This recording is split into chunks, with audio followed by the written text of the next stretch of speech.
Welcome to the Elevated Chat Room. It's Dwayne Malone right here to my left. You got Mr. Lonzo Jones, your host. Lonzo, take off. What's up? What's up? Welcome to the Elevated Chat Room. Elevate your mind, elevate your life. Let's go. Hey, we got, once again, we got some special guests with us. High school students and high school graduate, recent high school graduate. Topic for the night before I let them introduce themselves is from likes to authenticity. Did I say that right? That's a big word. From likes to authenticity. I don't even know how to pronounce that word. Y'all help me out. How you say that word? Authenticity. There you go. Redefining social media. All right. So we got Jaden. We got Takara. Tell them what your name is. Canaria. See, Canaria.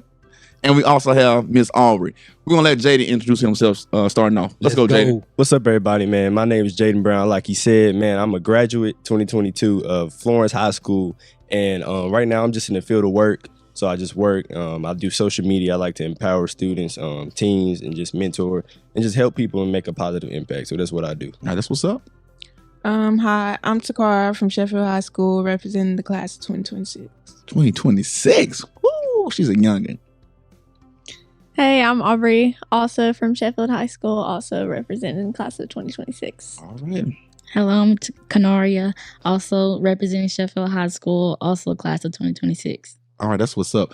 Before we get into any deep questions, how did y'all even get introduced to the Rescue Me Project or the Z Factor or something dealing with our mentorship programs? How did y'all get introduced to that? I got introduced to it in the 8th grade. My mama actually put me in it, and I didn't like it at first, but now as I got older, I realized what the meaning was. Okay, so why didn't you like it at first? What was that experience that made you not like it? It was a bunch of bad kids, and they was exotic. Okay. Hey, just straight up. Because, I mean, sometimes you don't want to be around other kids that you feel like is like pulling away from you, or that it's like just like bad energy. You know what I'm saying? I feel you. Exotic. Jeez, yeah. I like that word. What about one of y'all? Well, I first heard about it in 9th grade, and it was known for all the bad kids, but it was also known for having the slow kids in it. And I just joined my sophomore year, and I also heard about it through Takara, and she was like, yeah, you can come and you should join. Okay. See, that was one of the things that we had an issue with as well. It was like, it wasn't designed for that. We wanted, you know what I'm saying, a buffet of people. We wanted, everybody. We didn't want it to be looked at as a negative program. And I think that's one thing that when people say you need mentorship or that you need, you're in a leadership class, is that you are somewhat flawed, that you are at risk, or everybody's at risk. I don't care where you come from. We all got risk. So that was one thing we trying to no, we want everybody in here. We want people that's making straight A's. We want people that got great behavior, bad behavior, and everything in between. All right, what about you, Jaden? I first heard about this a while ago. I can't remember how long ago it was, but I never came here actually. But about a year ago, I was asked to do some volunteering here from Miss Chantrice. Okay. I would go to church with her, so she introduced me to that. And when I first got here, I was like, okay. So I started growing and seeing everything that this offered to the students. And I really like it. It's pretty cool. And it's not just, I didn't really see it as something that's just for certain students. Yeah. I saw it as a way to just make change and make things fun as well. That's what's up. Did we leave you out? Yeah. Go ahead. But no, it's fine. Oh, we want to hear from you. Well, I first heard about Z Factor in junior high, and I saw like y'all coming in with the groups and stuff. But I didn't know how to sign up, and nobody was really talking about it in junior high. So then I heard about it in freshman year. Didn't sign up, and then decided to my sophomore year. Okay. Well, I would go out to say that Z Factor this year, especially at Sheffield High School, was one of our best classes that we've had. We enjoyed it. Last year, I ain't gonna lie to y'all, like it was some days I didn't want to come myself. We didn't want to either. Because you know what I'm saying? All that we had to deal with, some of the kids that weren't taking it serious, that didn't really see what we were trying to, pour into you guys. But this year, y'all bought in. I mean, it was awesome. So I applaud y'all for that. Hopefully next year, so we can keep that going, moving forward, and bring in some more people, make it bigger and better, and reach more people. So I applaud you, ladies, for Before you that. move forward, I do have a brief question to the young ladies that took part in the Z Factor. So what are your thoughts now about the Z Factor now that this year has taken place compared to what you heard versus what it is? I think y'all are building people to be leaders and to change for the better and to want to help around in the community. And it's a better thing. But last year, it was totally different. And you can feel like the energies have switched almost. Okay. That's what's up. When y'all had first came, and I heard about it, I was like, no way, this is like a big thing. But then when y'all came here and I actually joined, I understand like this is something that is like worldwide. Like this could help a lot of people. Mm-hmm. Awesome. I enjoy coming now. Like last year when I heard about it, I was like, no, that's not something I would want to join. Mm-hmm. But now I most definitely like every Tuesday I was like, oh my gosh, can't wait to go to Z Factor. That's what's up, man. That makes us feel good. Like real talk. Real talk. Yeah, I agree. You know, I wanted to sign up for Z Factor when our principal sent out the email. I was like, yes, I want to sign up for it. And as soon as I got into it, it was good from the start. Yeah, I love Z Factor. I've learned a lot from it. I've grew a lot from it. It's great. I enjoy going. We try to relate to y'all as best as we can. Mm-hmm. Even though, like I said, I'm 39. I graduated high school over 20 years ago. But I've seen a lot, done a lot. And then I've been around kids a lot now too, where I see what you guys are. Y'all get exposed to stuff way quicker than what we did.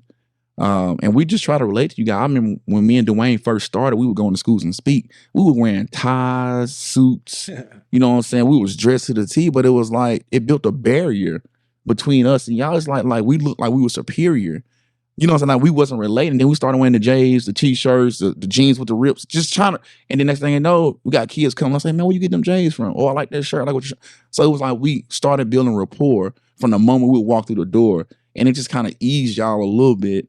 And it just makes it more impactful. So if y'all see anything that y'all want in y'all school, let your principal know. Let somebody know and we'll try to make that happen because, like, we want you guys to be able to learn and to be able to grow, you know what I'm saying, in the best way you guys want to do it. Yeah. All right, so question number one. Well, question I want to hit you guys with first is this. We're going to get on the social media tip now. It says, how do likes and followers affect how teenagers see themselves online? How do likes and followers affect you guys? I think, obviously you see celebrities and you're like, oh, they have a bunch of followers, bunch of likes.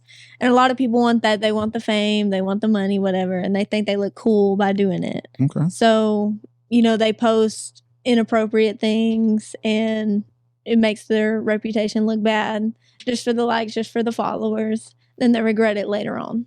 So what do you guys get from having likes and followers? What do you get from that? Like when we really think about it as core, what do you get from that? In reality, nothing. Ooh. Like I feel like our generation or younger generation, they're like, okay, this celebrity did it, I can do it. Like, no. And they really don't see the consequences behind what's going on. Like, you're not gaining anything. It's not just because they did it, I can do it. That's not how that works. Okay.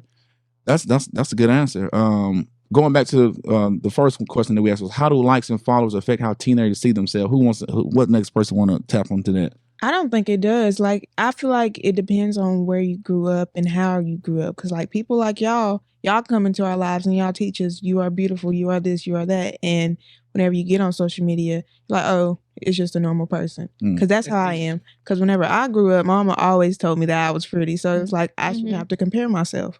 So I don't really think it does. That's awesome. Man, that's deep. Hey, so comparison, they say comparison steals your joy. So we always have to look at ourselves like, hey, I'm enough. Like, that's like, I am enough. No matter where I grew up at, what school I'm at, how much money my parents make, what shoes I'm wearing to school, you know what I'm saying, how I'm wearing my hair, if I'm on an extracurricular activity or not. It doesn't matter. None of that stuff matters. Like, we're all breathing the same air. God created us all on the same playing field. On purpose, for purpose. There you go. Let's go. So just keep that in mind. And man, that's good stuff. Y'all are on. But let's look at it as a negative. Let's flip that. And because I know at one point in time, you guys have grown a lot. I know at one point in time, you weren't thinking about the likes and the followers like that. It was all about something else. What was that something else prior to growing? I don't know. You don't know? No. All right. If you don't know who knows? Like, what do you mean? What do I mean?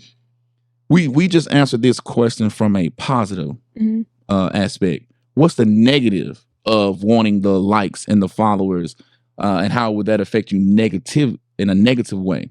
Want me to give an example? Yeah, go ahead. Example. You know how some people take those pictures and they start showing more of their body than normal just for the attention. Mhm. Got what I'm saying? Or maybe some guys may, put out a bunch of money and all these other things, the negative aspect of it. Mm-hmm. I guess like the saying, there's a such thing as going too far. Okay. Yeah. And you start to do it and people like it, then you do it more and more, and then it gets farther and farther. Then people are coming to you expecting that from you. And then there's always like that, okay, well, I've done this. Okay, well, people get bored and they want more. Mm. So you have to just find something new. Or they get bored of that. You got to find something new. That's good. So you got to keep going deeper and deeper and deeper, or keep going to the point where you're losing more and more morals and values. Mm-hmm. That's good. Jaden, what you quiet over there, man? What you got? No, I've just been listening. I like what they were saying. And once they see like people that they don't usually see, like, showing more and doing things that they're doing things that are not them, and they're living a life that's not theirs because they see other people doing it. So they think they got to do it. And I got this notes and it's saying that's craving like digital affirmations instead of saying it to yourself. And like she was saying earlier, her parents told her what she was, so she didn't have to worry about who liked her and who didn't. So the students and the people that are not being told, and the little ones that are not being told what they can do or can't do, well, guess what they're gonna go look for it at in social media. So yeah, that's good stuff. Good stuff, man. So they're finding their identity. Mm-hmm. Sometimes we can get lost and find our identity in social media. I had read well, actually I didn't read it because I don't read too often. I watch videos or I do audible books. Like reading just not my thing. So I was listening to this guy talk about likes and how it when somebody clicks on your stuff and you get a lot of likes, it's like an adrenaline rush. You just feel like you get high, like a dopamine. Yeah. And then when they don't, it's like a moment of anxiety or depression, or it comes over you. Do y'all agree with that in some aspect? Yeah, I agree. Okay. Yeah, it's like a signal. Like when you see somebody like your post, you're like, okay, they're liking my post. I'm gonna keep doing this, and it becomes like a cycle.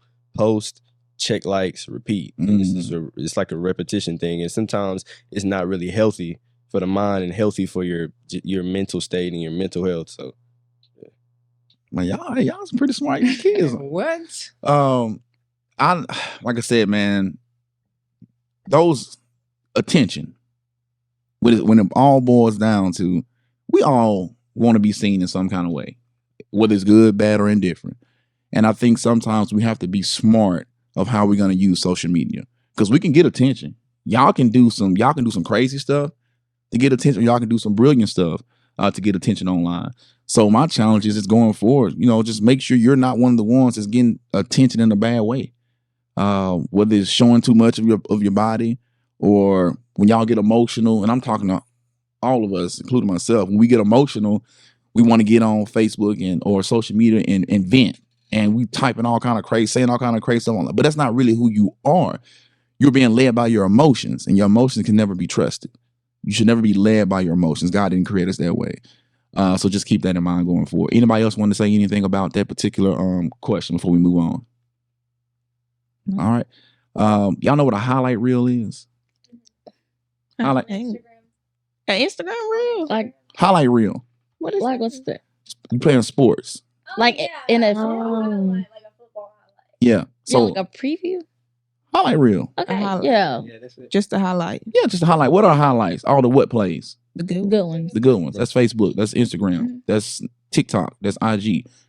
That's what's the other one? Snap. Did I say it right? Y'all call it Snap? Snapchat. Snapchat. I don't be on Snapchat. Either one of them. but that's all that is. It's a highlight reel.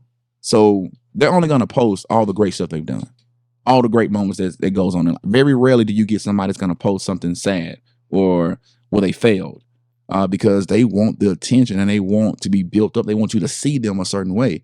But everybody has dark days, dark times. So we cannot sit there and try to compare our everyday life to somebody's highlight reel. So don't be caught off guard thinking, man, they got it all together. Because I can post everything on my what I do. Like everything, I'm real, like I do it in a certain way, what I post on my Facebook. Just so that people see me in a certain way, because I have to carry myself in the community in a certain way. And then also so that my sons are seen in a certain light. It's deeper than just me.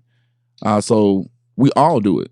We all posting that highlight reel. You know what I'm saying? Because we want people to see us in a certain way. And it's a brand. Y'all are a brand. And that's why it was so funny when Shantrice called me and she was like, Takar, man, I went to her job. Man, she is the nicest person you ever see. I said, Takar, the one to be bossing all of them in Z Factor? She was like, yes. I was like, so see, that's a brand. You see what I'm saying? Like however you are with certain people, you can have 2 or 3 different brands. You could be a certain way with me, and then a different way with him, and a different way with her. But however you present yourself to them, it's gonna label you. It's gonna become your own brand. And when it's time to nominate somebody or be a reference for somebody, I'm only gonna go off the brand that you have shown me. So just be mindful as y'all continue to grow that you got a good brand. When somebody see that Nike, that Jordan sign, they already know what that represents, right? Mm-hmm. Same thing with y'all. When they see y'all coming, they know, like, either they're gonna be like, man, there goes so-and-so, so-and-so. Man, there goes so-and-so, so-and-so. You feel me? All right, so let's move on. You got something? Oh, sir. All right, let's move on. It says, what can teens do to be real on social media, even when pressure to fit in? How can y'all be real when pressure to fit in? That's a good question. That is a good question. By not posting the inappropriate selfies, not posting the bad things, and just showing the good things, like their life, normal things that people do, like not feeding into all the bad things. Okay. I also think like having a good support system. Yeah. Mm-hmm. Like when pressure comes to you, who do you lean on to? When you have in those hard days, who do you go to? That's good. I feel like you gotta have high confidence. Like you cannot look at yourself as below somebody, because if you do, then you're gonna try to keep up with the Joneses, and you don't want to do that, because whenever somebody comes up to you and then they go on social media and they're like, "Oh, you so and so and so," and then you're really not that person. Not that at all. Yeah. Like no. Like you said, the highlights. The celebrities only post their highlights. They look so good, and you think that you got to compare yourself to them, when really in real life it's hardly ever like that. Yeah, like reality shows, they're like that. Like whenever you see like Love and Hip Hop, and then you look on their Instagram or something, you're like, oh, they got it together. Love and Hip Hop ain't got it together. No. Yeah. You right on that. They be the worst ones. They be the worst ones. So man, like I said, we just really want to just be real. Be who you are. Mm-hmm. See, you can't be fake being you. You see what I'm saying? Like you're gonna be you. So just be you in general. And if it shows, that you got some issues, then who cares? Because we all have issues. If it shows that you're flawed in the area that somebody else got it made in, that's fine too. Because just like you're flawed in the area, they're flawed in the area too. Multiple areas, we all are. You can look at me and Dwayne and think trust me, we got issues too. For sure. We still working and growing too. You know what I'm saying? And y'all haven't experienced this yet, but when you get married and you have kids, them 2 things right there always making you work and grow. Always. Ain't no days off. None. None. So that question was, what can teens do to be real on social media, even when pressure to fit in? What kind of pressure do you guys get? What kind of pressure? What does that pressure look like? Clothes. Okay. Personality change, hair change. Expensive things. Yeah. Looking good all the time. Somebody got this, so I'm going to get this. Yeah. Or somebody got this, I got to do it better. Do y'all think y'all would have as much pressure if it wasn't for social media? Let's say if there was no social media. I mean, I hate to be the one to say it, but low key, I have much more fun when I'm not on my phone. I'm more in tune. I'm more connected with the people around me. I respond better. I mean, yes and no. Okay. I don't have more fun. Okay. That's right. I love my phone. I love my iPad. I love everything. I mean, don't get me wrong. Yeah, I love my phone too, because I scroll on Facebook for hours. Yeah. Okay. But we could do without it. No, I'm just saying, let's say if there wasn't no social media and it's not even an option. Like, where would you feel pressure from then? You could always find something. Yeah. In life, you gonna It's hard to always find tell. something. So School? School, yeah. I mean, parents. Okay. School, parents. Because you said something earlier about clothes and how your personality is and how you wear your hair. Mhm. So we just trying to see what it looks like. Like, man, like when I grew up, there was no social media. Mm-hmm. So ours was going to school and seeing that somebody had the new J's and you didn't. Think about MySpace, man. You remember that? Yeah, I remember MySpace. I definitely remember MySpace, man. There'd be a lot less drama, I think, Okay. because you wouldn't go home and argue about it. You Mm. have to see each other in person, and you couldn't just hide behind a phone. That's good. So. That's good. Like I said, man, I got introduced to Facebook. Facebook came out for college students first. I was at Jacksonville State and it came out, I don't know if it was 03 or 04, 05 in that time frame, and it was only college students on there. So just think about this. You had to have a college email to even get on Facebook. There was no parents, no guardians. So you can just imagine the stuff that we was talking about. Because you can write on people's walls and nobody would see it other than maybe your coach. When I tell you we was wild, like think about this. Like your parents can see your stuff. Mm-hmm. Like, no. It was just college students. Young Young and dumb. Yes. So just imagine. So what I'm getting at is that, like I said, when it's all said and done, it's good to have somebody that can hold you accountable. Because there was no accountability when we first started. But there's like a certain limit that y'all will possibly only go to on social media, which kind of helps you guys out. I don't believe that. You don't believe that? Why not? Because people do anything on social media. There ain't no limit for real. When you say people, are you talking about your age group people? Or any age. Yeah. People But I'm saying, like, let's stick to your age group. Why do you think they can just get on social media and just do what they want to do? What's missing then? Something's missing. Can be anybody you want to be. Yeah, I mean, You can lie about your age. in the home. I mean, it's probably what's going on in the home that's Come making on. them want to act out. So, I mean, and if your parents are not watching after you and not being on you, then yeah, you're going to do whatever you want to. And that's going to be whether it's in social media or in person. That's what we had learned about in church. She was like, the trees and how it swings, that's all behavior. But what is the root? It goes back to the home. Mm-hmm. It's parents. Come on. Family. That's what we're trying to get at, though. Like, we really want to know, like, why would somebody think it's okay at a young, your age to get on social media and do whatever they want to do? Some people weren't taught right. Come on. That's just what it is. And you have to make sure that you are taught right and you have enough responsibility to carry yourself in a respectful manner on social media. Sweet. Because anybody can see that, whether it's a employee, somebody at your school, somebody even in a higher life. Whenever you get older, you can pull up an old picture of you. And you could be doing something so bad and lose an opportunity of a lifetime. Come on. Even if you delete things, I'm sorry. Oh, you're good. Go ahead. Even if you delete things, they can still pull it up. And you just got to have enough discipline from not only your parents or your family, but like from deep within yourself, from your friends. You got to choose your own crowd. You got to have the right discipline. That's good. Y'all on point. Man, what? Y'all on point. I agree with that. Like, even though this is what's so crazy about, like I said, about when I joined Facebook, even though parents was not allowed to be on there, in the back of my mind, I was like, if my dad saw, like, if I just took it a little, like, I knew how far I could take it. It was like, because my dad didn't play, it was like, I can go about that much further. And after that, I had to cut it off. Because if my dad saw that, and I'm 18, 19, 20 years old, at that time, he still put that fear of God in me. And I'm almost grown. So it was like what you're saying, like in the home. Like, who's holding you accountable? Are you holding yourself accountable? Because it's going to come a time where you're going to mature enough to where you hold yourself accountable.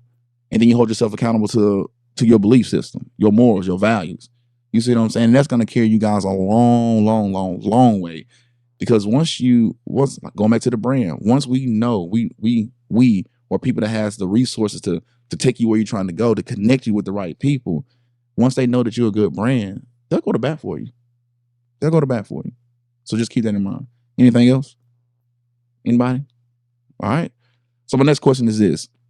Do influencers make it hard for teams to be themselves online? Do influencers make it hard? Most definitely. Why is that?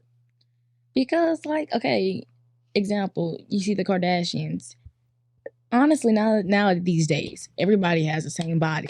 Mm. Like, they look like that. Oh, everybody likes them. Everybody. Now I gotta do that. I gotta be like them. Okay. Following the trend. So body shaming. Yeah. Okay. Or you feel bad about yourself. Mm-hmm. And then that causes, eating disorders, things like that. And so it's like, I'll do anything to change the way I look. Yeah. Or to look like them. Mm-hmm. And they're getting all these likes. Back to the likes and followers thing. You got to think, I got to look like that to get all this. And you're hurting yourself. And it's just, in the end, it's a bad thing. I feel like, and some people, they make it hard, and some people make it easy. Okay. Like, I didn't came across a lot of videos or reels on social media to be like, hey, you want to get this amount of views or you want to get this amount of likes? Do this. Mm-hmm. A lot of people take that bait and they feel like they got to do what people tell them to do. And sometimes it's not the right thing to do. And then there's people that get on there on social media, hey, you're enough to be what you want to be. Hey, you're enough to do what you want to do. Your beauty, you're beautiful. No matter what nobody has to say, no matter what you see, or no matter who you're trying to compare yourself to, there's no need in that, because your gift and your talent, whatever you want to do, it's gonna make room no matter what, and you have what you need, so you don't have to go and look for it. So just be you and authentic, like we've been talking about this whole time, and everything's gonna work out in the end. That's good. I heard a guy say a quote: "You can never be the best copycat. Man, You can be the best you, but you will never be the best copycat." Mm-hmm. You feel me? Good stuff. Good stuff. when you think about it, who are you when you log out? That's key, because a lot of times we think we're getting so much more better and so on based off of what we see on the platform. But who are you when you log out? And that's the reality of who we have to settle for when we, number one, if we don't understand our own worth, it's so easy to just engage and get involved with those images just put out on the social media or that person or whatever, when that's really not who they are. But at the end of the day, they're broken, they're insecure, they got their own things going on. But who are you when you log out? That's And good. that's key. That's good. Both of y'all kind of triggered some in my head. Platforms. He said something about platforms, and we're just talking about getting likes and everything like that. This is something that me and Dwayne, we've learned. It's like, bro, like, you can be, like, your skill set that you have can be amazing. It can be just as good as you see somebody online that got hundreds and thousands, millions of followers, right? But you're not there yet. And sometimes we're just not called to be at that level, or we're not called to be at that level at that time. And so wherever your circle of influence is, you have to dominate that. So if me and Dwayne never get called to go out in other states and just reach millions, it's okay that we reach hundreds of thousands. You feel me? Mm-hmm. What you smiling for? No, I'm just thinking of something. Go ahead. No, like, it's not really nothing. But I was just talking about when you're talking. I'm thinking about you are where God wants you to be at. Come on. I was just thinking about that. That's it. But that's real talk though. Because when it's all said and done, like, everything is as long as you stay in where you're supposed to be, in the right relationship with God, He's gonna make sure you get to where you're supposed to be. He's gonna make sure you impact the people you're supposed to impact. Now, I ain't gonna lie. Like, we'll go and listen to some other speakers, or I'll be like, bro, he's trash compared to me. Like, that's just me being confident who I am. I'm like, bro, I would kill this. But God ain't called me to go out there and talk to, whoever He's talking to. You know what I'm saying? Because I got a family. You see what I'm saying? Like, I got 2 boys I got to raise. So I can't be gone, like, on the weekends and just up and go. Now, ideally, would that be amazing? Yes. But I understand that that's just not my calling right now. They get older, get grown, and God says, hey, go out there and reach the masses. So let's do it. But for right now, man, I'm cool with hitting up Alabama, Tuscumbia, Sheffield, Tuscaloosa, Florence. I love it. And I love coaching kids. I love training kids.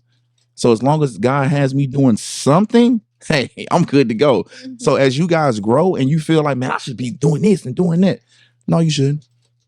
Now, if God has shown you should be doing it, and then you ain't put forth the effort, that's a different story. But he shows you that you're supposed to be touching the masses, or you should be doing more, or you should go to college, or you should start this business, or you should do this, that, and you don't, then it's on you. You feel me? But if he ain't showed it to you, you just got a desire for it, it's just not time for it. Yeah, God got a lot of more things he got to teach you. So let's just keep that in mind as we go forward. All right, anything else on that particular question? Do influencers make it hard for teens to be themselves online? My grandma always tells me. What grandma say? She tells me and all my cousins and stuff, she goes, you can stunt on social media like you got something, but whenever you die and you go to heaven and you're in front of God, he really knows the real you. And he knows the real you in general. So why get on social media and stunt when you know you're really not like that? And it's really not good anyway, so don't do it. That's good, man. I had a cousin that liked to portray that he was this type of dude. Like he got tatted up, was like to show money, flashing money. Like I was like, bro, I know you. You're like my brother, him, they're the same age, 5 years younger than me. It's like, dude, you grew up with me. I know the real you. You gotta cut this out. You see what I'm saying? Like, and it ended up costing him his life when it was all said and done. Because you portraying this image that you wanted to be, but at your core, I'm like, bro, I know you. You sweet dude. Not sweet like funny, but you a sweet dude. You nice. You love hard. You know what I'm saying? You an athlete. You good. But it was like, but he wanted that image for whatever reason. And I think, like you said, going back to the households, when we don't get enough at home, it spills over. You know, it spills over. And if y'all see that in anybody, I mean, do what you can. Reach out to them. You know, I know it's only a certain amount that we can do, but just do something. I mean, because I'm telling you, their life is on the line, and they don't even know it. They don't even know it. So let's talk about role models right quick. So who would be your role model that you can actually physically touch, and why?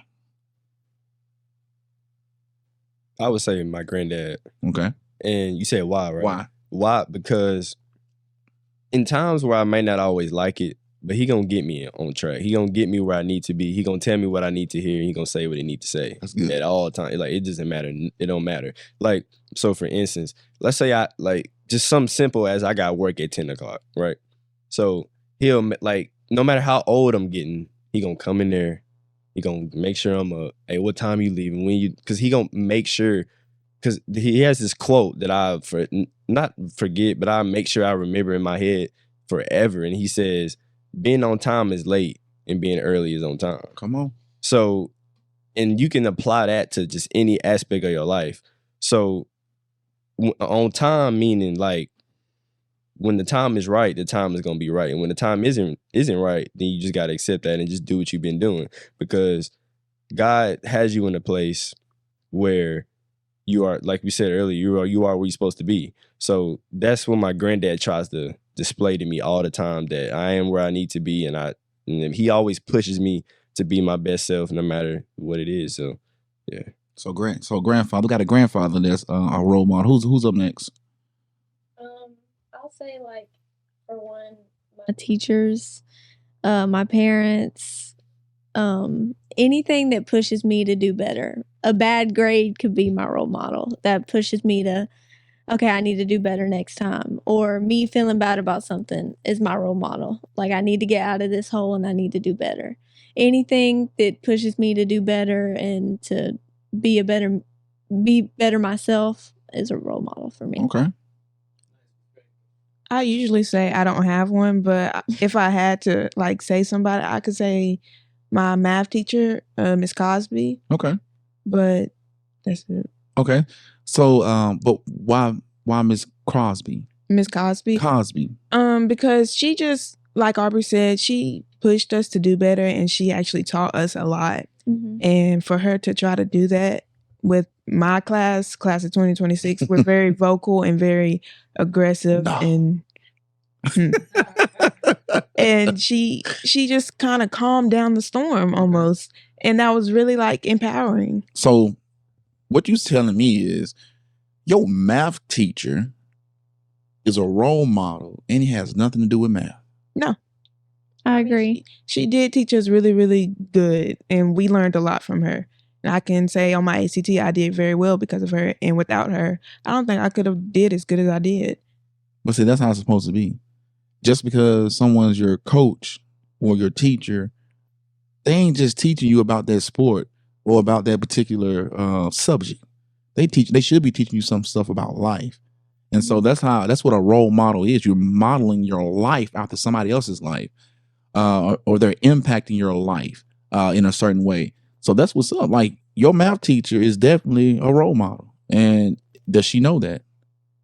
Well, yeah, I hope so. Yeah, I hope so. We love her. We always tell her, hey, whenever we're walking by. And last week, I actually brought her a gift. Sweet. But why I say that is because even though your teacher may not be doing it for any pat on the back, it'll do her justice if you say, hey, I appreciate what you have done for me this past semester or this year. Mm-hmm. Like, you ain't gotta, I mean, that alone, like, when my sons come up and just be like, well, Dad, I thank you. Yeah. Like, I would never forget last year for Father's Day, my oldest boy was playing in an all-star baseball tournament. And they have these walk-up songs. Like, when they go up to bat, they play a certain theme song, right? So the year before that, he couldn't hit. Okay, he would strike out like every other time. So I asked him, I said, buddy, you want to come back next year and we're going to do this or what? He was like, yeah, but Dad, you're going to have to help me. Okay. So I'm like, this is what it's going to take. So we went into the lab. We trained and trained and trained and trained. He comes back the next year. He didn't strike out not one time. The only kid on the travel ball team didn't strike out, right? Hitting the ball, just totally transforms as a baseball player. So he walks up, his baseball song, and then he's speaking over. It's like, hey, Dad, I want to thank you for teaching me how to hit the ball. Wow. Like, do you know what that did for me? Like, I'm already gonna go hard for you. But boy, you didn't just amp me up. Now I'm finna go a little bit harder for you. So those things like that, those little things that y'all do, and like I said, I'm not doing it necessarily for him to come tell me thank you or pat me on the back, because I chose to bring you into the world. Like, I'm gonna give you my all, regardless whether you like it or not. Like your grandfather, I'm gonna teach you. I'm gonna instruct you. I'm gonna discipline. I'm gonna love you, no matter what. No matter, there's nothing he would ever do, or my youngest boy, they would ever do, that I would just wipe my hands with them. Nothing. I've been around them too long. I didn't spend too much time. I didn't invest it. I didn't pray for y'all. You feel me? Your parents feel the same way about you. All y'all kids is listening. Your guardian feels the same way about you. They had to clean you up at one point. They had to feed you. They had to take care of every necessary thing that you need at one point in their life. Now they're just doing it a different way. So that little appreciation that you can show, whether it's mom, dad, teacher, coach, let them know. Let them know. And another thing, and you're not doing it for this, but another thing, when you tell them that, you're going to gain more favor with them. Not trying to be funny, but that happens. If I am teaching a group of kids and one of the kids come up to me at the end of the season and he hands me a gift, never asked for it. Naturally, I'm going to remember that. And the favor may not be me giving him money. The favor may just be God just putting him on my mind to show him more attention.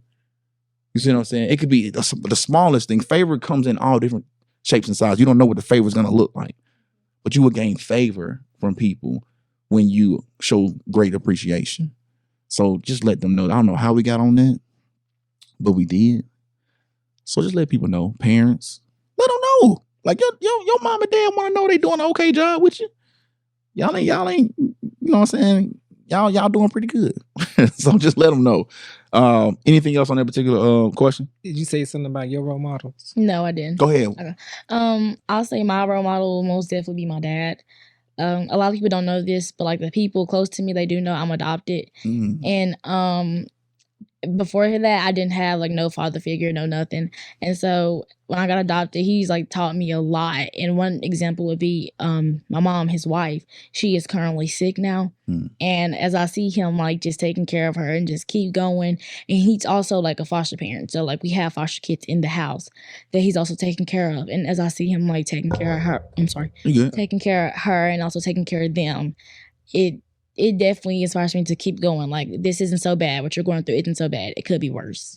That's good. Hey. That's That's good stuff. I mean, because you got to think about it. When you're adopted, you're chosen.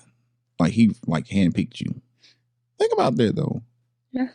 He handpicked you, so he wanted you. So it would be a big disservice for somebody to want something then to mistreat it. You know, so I love that. My grandfather was not my real grandfather, but he's the only grandfather I ever knew for my whole life. And he met my grandmother when she had, I think, 4 kids under the age of 5. Took care of all of them until the day he died. Was married to my grandma for almost 50 years. But it didn't even dawn on me that his last name was Weatherspoon. My grandma's last name was Weatherspoon. I was a Jones. It didn't even click in my mind that, hold up, this ain't even my, because he was just like solid dude. He the one taught me, open the door for a woman, entrepreneurship, be respectful, education, stand up tall. You can do anything my granddad would drive. Man, we would drive by buildings when we were younger. He would pick me up, me and my cousins up. We would drive by buildings. He'll stop. Hey, grandsons, what is that? It was like, it's a building. He said, no, it ain't. It's a business. I was like, okay, grand, it's a business. We young now. He was like, do you know who owned that? We was like, no. He would be like, a man owns it. We was like, yeah, a man owns it. He said, what are you going to be when you grow up? I'm like, a baseball player. He was like, no, you're going to be a man. So guess what? You can own business too. Just like that man that owns that business. So he would do things like, when I tell you he was dope, but he wasn't even my real grandfather, blood-wise. But I'm telling you, he chose my grandmother. He chose to raise them kids. By doing that, he also chose me. You feel me? So when somebody choose you, man, that's a whole nother level. Yeah. That's a whole nother level. What you got? We went. You already went? Yeah. You went first? Yeah. You showed I was talking about the teachers and all that, but I'd pick up off Takara. Miss Cosby has done a lot. I think not only me, but our whole entire class grew a whole level of maturity from her. Man, that's awesome. Like, she was patient with us. Like, if we asked her a question, she wouldn't get mad. She would sit there and explain it. And I think I'm just grateful for her because she was one of the really good math teachers that we had. That's what's up. Shout out to Miss Cosby. Yeah. Big shout out. Big shout out. Yeah, sure. Do any of y'all did or do any either one of you play any sports or do any extracurricular activities? Yes. What's that? I played softball and I cheer. Okay. So between softball and cheer, was there anybody that had any type of impact on you as far as you growing as a person or as a player? All of my coaches. My cheer coach, Coach Reed, he's been there since my freshman year of varsity, because high school. And I don't think I would have made it without him. Like last year, we placed 9th in the nation at national. In the nation? Mm-hmm, at Orlando. Wow. In our division. And he really just pushed us and pushed us and pushed us. He's one of my other role models. He's amazing. See. I could not have done it without him. So. Does he know that? Yes. Okay. We shower him with love all That's the good. time. Okay. And he makes sure we say it too. And my softball coaches are amazing as well. Okay. Anybody else? I do cheer, and I also, just stopped. I did in my last year though. I was in band. Okay. I played the baritone, but I only do cheer now. Okay. Anybody else do anything? Takara, where you work at? Where they can visit you at? I work at South's Best. South's Best. What is South's Best? South's Best is a business that sells barbecue on Wilson Dam Road. Oh, y'all got that lemonade, don't it? Yes. My wife was just in there not too long ago because we didn't even know because there used to be one in Tuscumbia. Sheffield. Yeah, I'm sorry, Sheffield. And they closed down and we didn't know where they moved. And then she was like, I went in there to give me something to eat. And I saw the lady in there used to be at the other one. And she was like, we got the lemonade here. So, yeah, well, we just moved. We didn't they shut down there, but we just moved. Gotcha. Okay. So they should let people like us know that kind of stuff. We tried to. They made a Facebook. Okay. Because that lemonade be jumping. And I don't even think I ever got no food from my wife used to food for that. I just like bring me some lemonade home. The food is really good too. Okay. Well, I had to get some food too next time. What you recommend? I would say the Phillies and the cheeseburgers. They got Phillies in there? Mm-hmm. Southland, we need you to make a donation to the RMP. We just gave you a shout out. South's Barbecue. That's what South's Best. Yeah. Yeah. right across from Jack's on Wilson Dam. Yeah, you know it as Southern Barbecue. A lot of people know it as Southern Barbecue. We just have to change the name. Okay. Oh, see, that's what it used. Yeah. Okay. All right. So let's stick with role models. And I'm about to throw some at y'all. I hope y'all mature enough for this. Okay. When I was growing up, there was this mogul that had a clothing line, cologne, music producer, and we was calling him P. Diddy. Uh-oh. Now, P. Diddy, that's why I asked you guys what role model you have that you actually touch. Okay? Because sometimes we have role models, celebrities that we can't touch. We don't really even know them, but we're like, man, this dude right here dope. He doing all this. So, like, at one point in time, P. Diddy was like that guy for a lot of young brothers growing up, or people in general. And then you find out on the back end that he ain't nothing like you thought he was. Like, how easily are we fooled by social media? He's shaking his head like he related a little too much. No, but that's for real. A lot of people are looking up to. Like, it started at a young age. They're looking up to a lot of people that they think are like a certain way, but then in the end of it, they're not who they thought they were. So, yeah, I see a lot of that. Am I tripping though? No.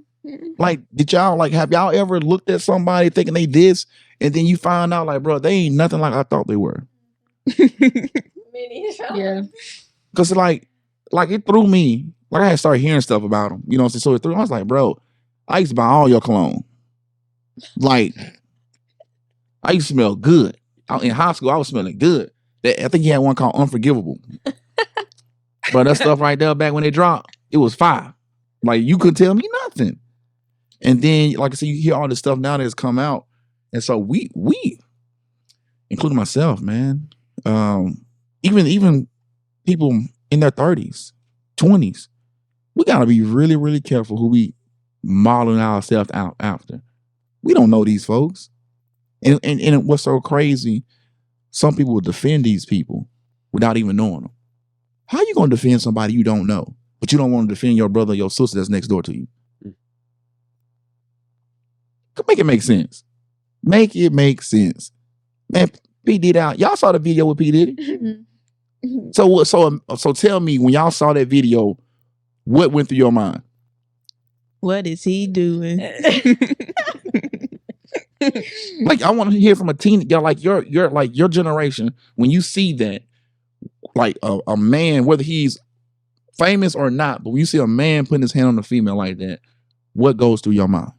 It's like a step back, like, oh, didn't know you're like that. To be honest, I didn't even know who P. Diddy was. I still don't know. For real? No, not gonna lie. I used to get him and Usher mixed up. I only know Usher. Let y'all know how young y'all are. Usher's better. No, but I know who they are now. Okay. But that's I barely even know Cassie. Who is Cassie? okay. I don't know none of them people. Well, Cassie, she was a model, and then she turned to an R&B singer that he had on his label, and he was dating her. This was back in like early 2015, 14. I think she was singing probably prior to that. But yeah, she was an R&B artist. Beautiful young lady. Obviously, was a model, and but yeah, stuff just went left. But I just wanted to throw that out, y'all, to see if y'all familiar with that, how it impacted you guys, because it was probably different for me, because I was, like I said, at one point in time, P. Diddy was a role model. Like, you looked up to P. He was the man. I think at one point in time, was he not like the wealthiest black in the music, black guy in the music industry or something? Like, he was like, telling you, dude was killing the game. There was nobody close to P. Diddy. Think about it. You got clothing line, you got cologne, you a music producer. At one point in time, he had one of the biggest artists, Notorious B.I.G.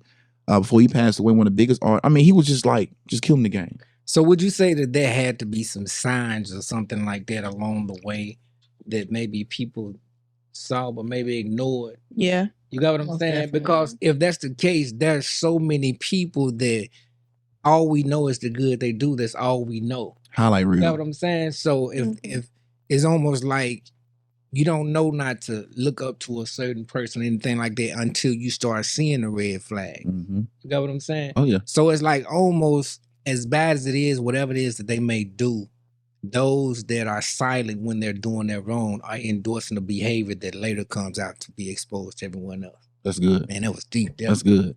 So basically, you hang around a bunch of yes men. Yeah. So if you ain't got nobody in your corner in your life that's going to challenge you to be better, yeah, then they don't need to be in your corner. That's Or that means that you don't just want to grow. You just cool with who you are. That's true. Because the crazy thing, if you really think about it, and only people that's probably close to him already knew his behaviors. You got what I'm saying? Yeah. Mm-hmm. But the moment that everyone else was exposed to it, then they turned their back on what they already knew. Mm-hmm. You got what I'm saying? They think about now if they be around him and so on, then why are you with him? Right.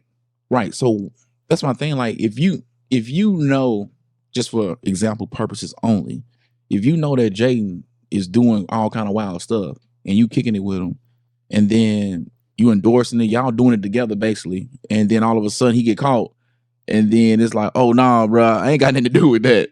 Yeah. But you just as guilty as him. You just ain't never been caught. Yeah. That's the only difference. You know what I'm saying? So, man, it goes back to like why are these people still staying connected to this person, knowing he's doing what he's doing?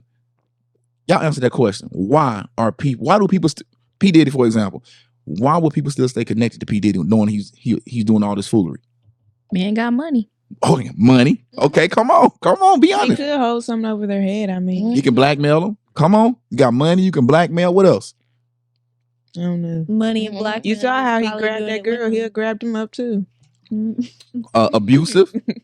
Like seriously. What about fame? Yeah. Do y'all use this word still called clout? No, Okay, what do y'all call it? nothing.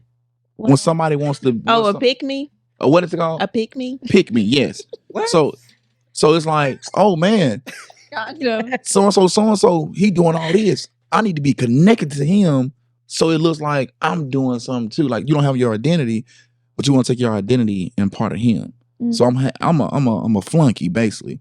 I'm hanging with P. Diddy just because of the things that I could get off his name.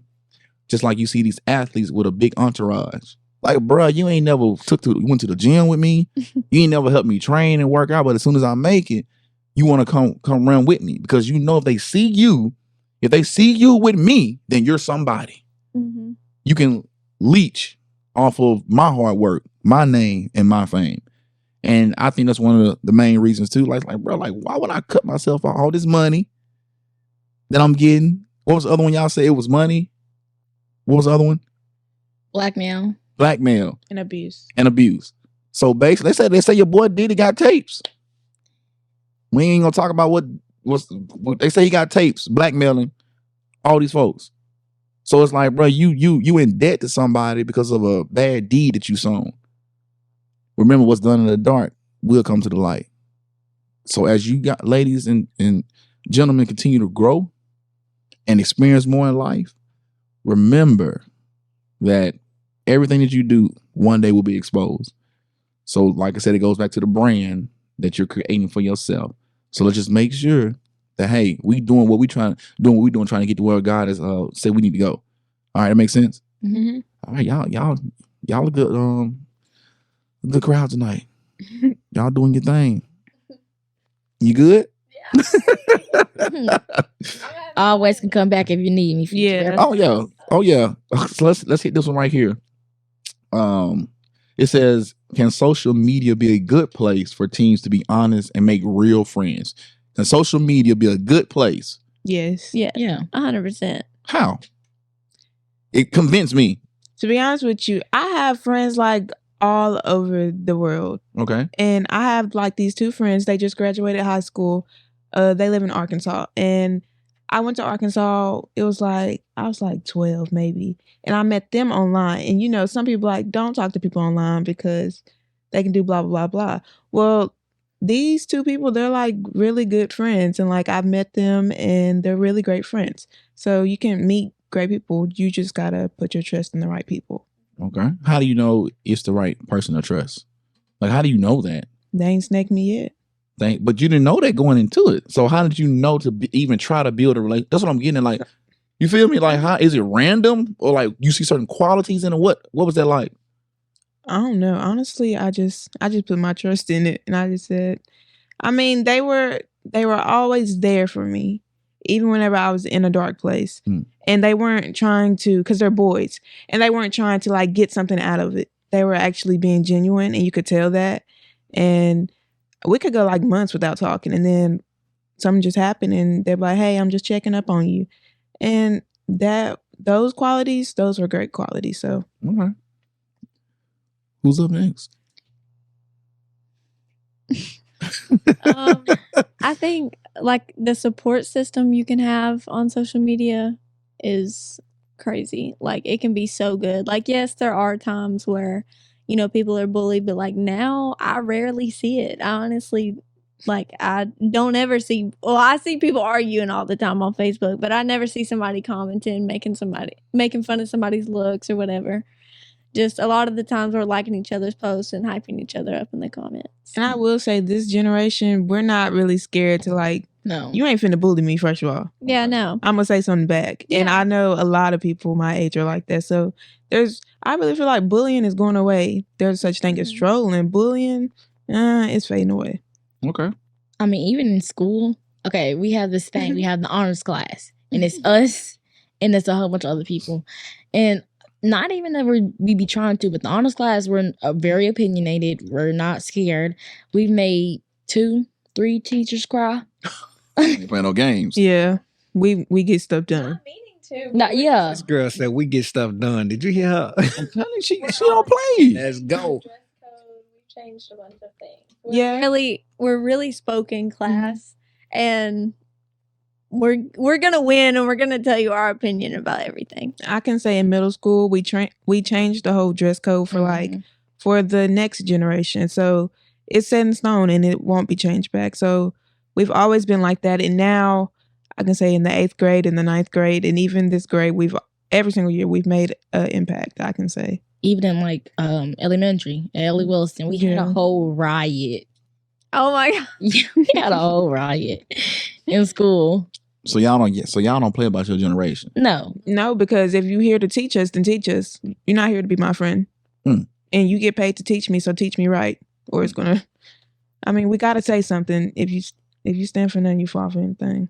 Ooh, y'all got some strong leadership qualities in y'all. And one thing that I can tell about the 3 of y'all for sure, 3 ladies, is y'all are very confident, and it has nothing to do with the way you look. Nothing to do with that. You can tell it comes from an inner place. Quick question. So with this confidence, you all are using it in a positive way, most definitely, right? Yes. Good. Because that's good for them to be as strong as they are and using their influence in a positive way. You got what I'm saying? Oh, yeah. Because as strong as you are and you was using it in a negative, oh my goodness. So that's a plus, because that's great signs of leadership that I'm sure other students can follow in behind you all. And like she just mentioned, that they actually creating trends for the students coming up. That's pretty dope. That's dope. Yeah. And y'all are making it easier for the generation behind you, which is something that we all should be striving to do. Whether it's with your class, with your work, when you have kids, whatever it is, you want that generation. So you wanna create a legacy to where it's like, you know what, it's a little bit easier for this next generation, this next class that's coming up behind us. Look at what we did, but it also puts pressure on them to make changes, to continue to go forward and challenge the status quo. So that's good. That's good stuff. Jaden, can social media be a good place in your own mind, your own experience? Could it be a good place for teens to be honest and make real friends? It can be. Okay. But I've never experienced being honest and making friends on social media. But I can see a way that a lot of people can. But I like, because what makes it authentic is that the people that you can go to, face to face, have that, that transparency in that conversation face to face, no matter what it may be about. But I can see that. I don't really know how I really feel all 100%. I'm like 50-50. Okay. So. I with my experience is like, bro, if I don't meet you in real life first, unless you got a friend that I'm close with, that I met you online, then I talk to him or her, like, hey, bro, can you vouch for so and so? Yeah. But if it ain't nobody that can vouch for you, if I ain't never met you in person, now I'll meet you in person. Like when we was in college, like literally, I can meet a female and get their Facebook information, and then I met you in person. I know you real. I know you ain't crazy for the most part, and now we could kind of just chat on Facebook. But I'm not. That's just me though. That's my experience. I'm not finna meet nobody, especially at my age now. But even back then, like as crazy and wild as we were, now we friended a lot of people. Like I said, like we friended a whole lot of people on Facebook, but I'm one friending you to know you in person. There's too many people that's walking around campus for me to meet in real life and be trying to, get catfish by somebody. But I'm not knocking your experience, because your experience has been great. But the next person's experience could be the total opposite. You feel me? Mm-hmm. So when it's all said and done, you I don't know. You put yourself out there. Like you was real vulnerable, like from the jump. No, right? That's not common. Like, but like I don't meet no strangers, so it's like, and two, I feel like everybody has this gut feeling and this intuition. If okay, I don't know, Mhm. and I didn't have that. So, and with some people, you can look at them like, no.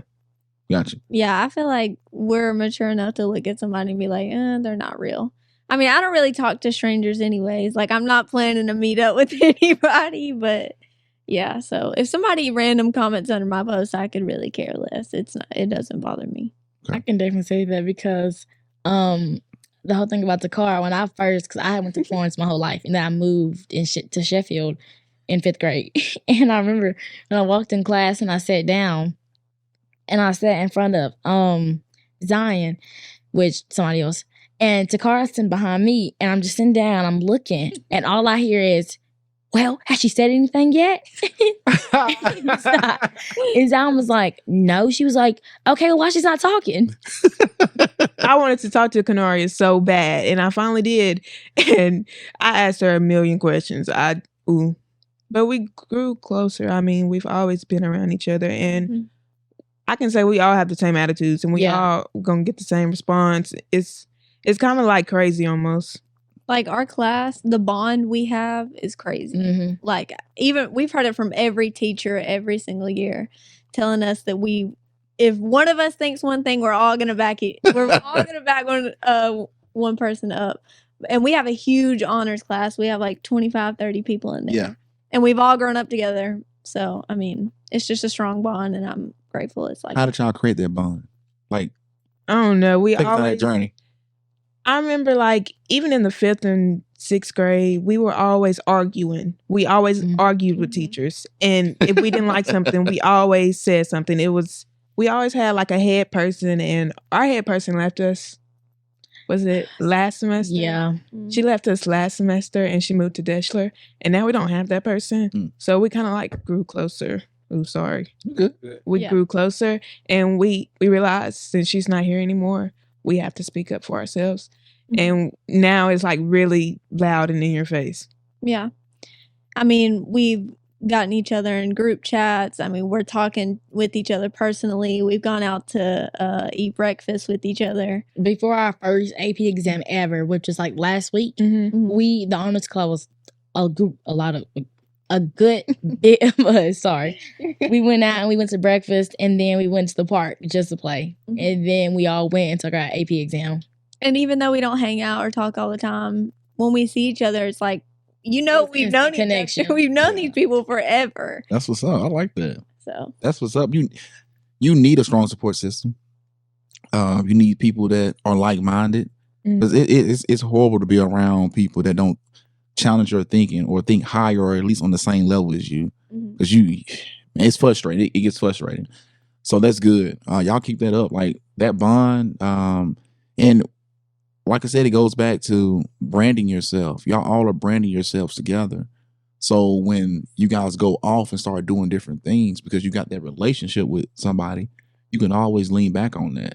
When you need something or when they need something or when life throws a curveball, you got that group, that core that you can lean and depend on. So man, that's pretty dope, man. Like we can fuss at each other, but if you was to fuss at her or any of our classmates, we're getting on you. Yeah. And it's not gonna be too pretty either. Big brother, big sister type stuff. Y'all going to bat for each other. Oh, And it's all. But like, what's weird is though, Takara is the youngest in our class, and so it's like, especially if anybody has anything to say to Takara, we're all saying something.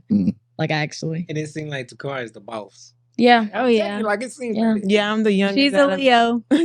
She has that personality. I mean, from the first time we walked in the Z Factor, like it was almost to a point that I had to adjust to her.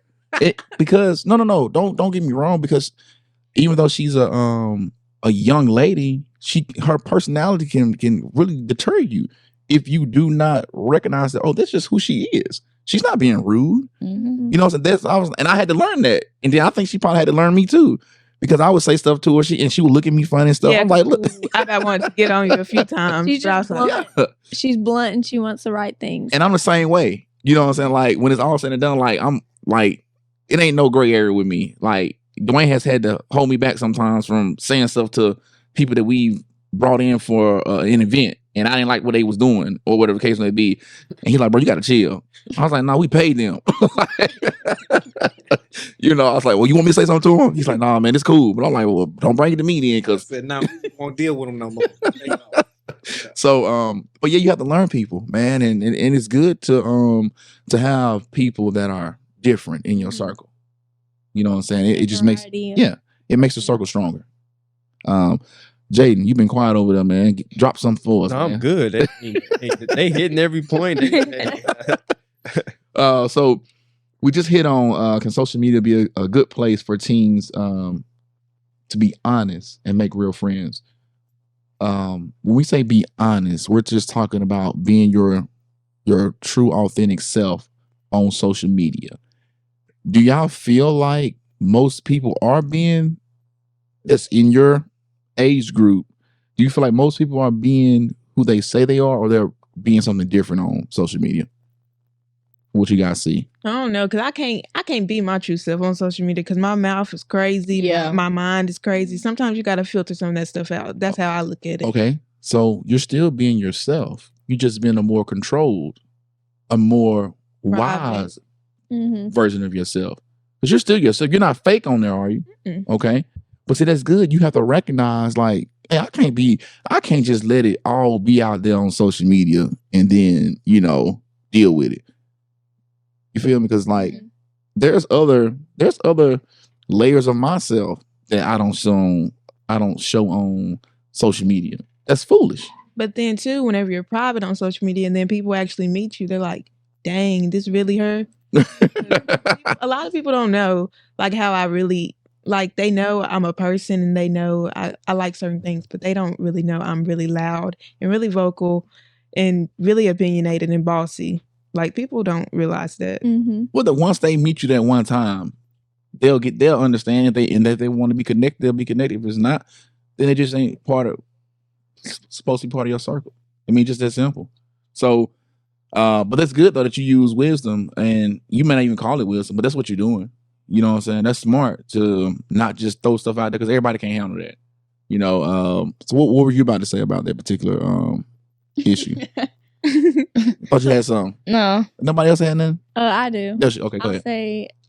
I think it's really based on your level of confidence and cockiness. It's kind of like a balance. There's some people, like, I know a lot of people that have confidence and they're confident in themselves truly. And they're posting real and they're being themselves, filtered, maybe private, but they're posting themselves. Then I see people with the cocky side that are posting money, but they don't really have it, and posting all these things that make them look fake. Then you see them in real life, you expect that from them, then they don't have it. And, I mean, it doesn't really hurt me, but it hurts them being fake. Like, just be real. And if you can find that confidence, like, I have the confidence because I've been through a lot of situations. My mindset has been through a lot of different places. So nobody can really hurt me because I've been there. I know, so I don't have to be fake. That's good stuff. You feel like people be fake online for the most part? You feel like they really be themselves? I feel like a lot of people are fake because they've lost who they really are, or they've lost their true self. So they feel like they gotta show off something that they're not, because maybe they haven't been told, or maybe they're not in the right circle, or maybe they're being led by the wrong people.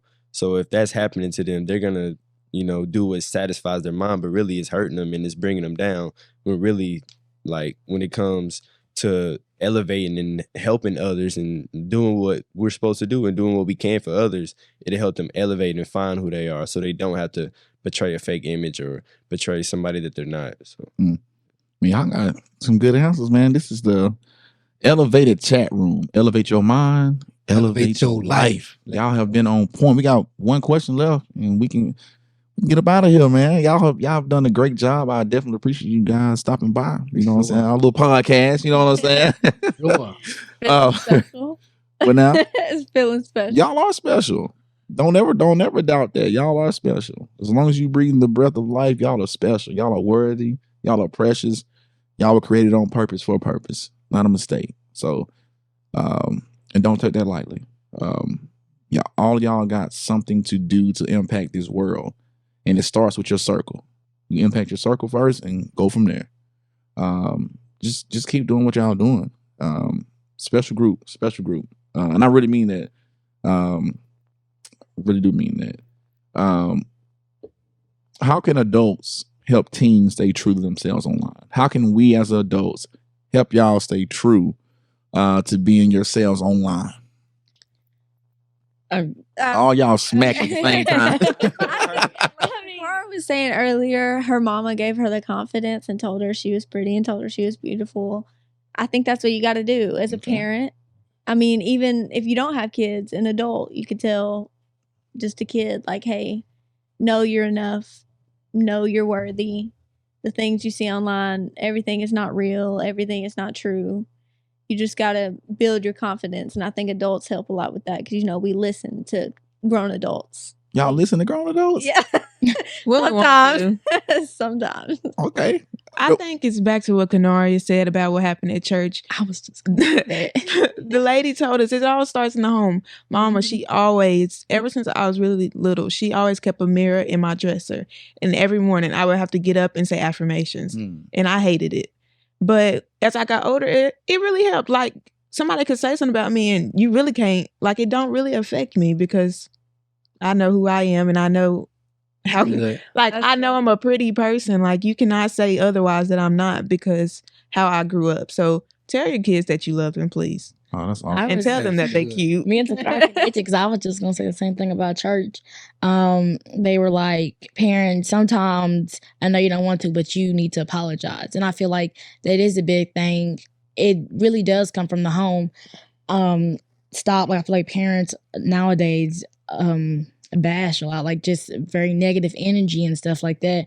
I mean, how do you expect you expect this out of me, you expect this out of me, but you're steady just putting more on top of me. And then too, a lot of parents are like almost jealous of their kid. Like you can tell too, and like that's not okay at all. Give an example when you said it.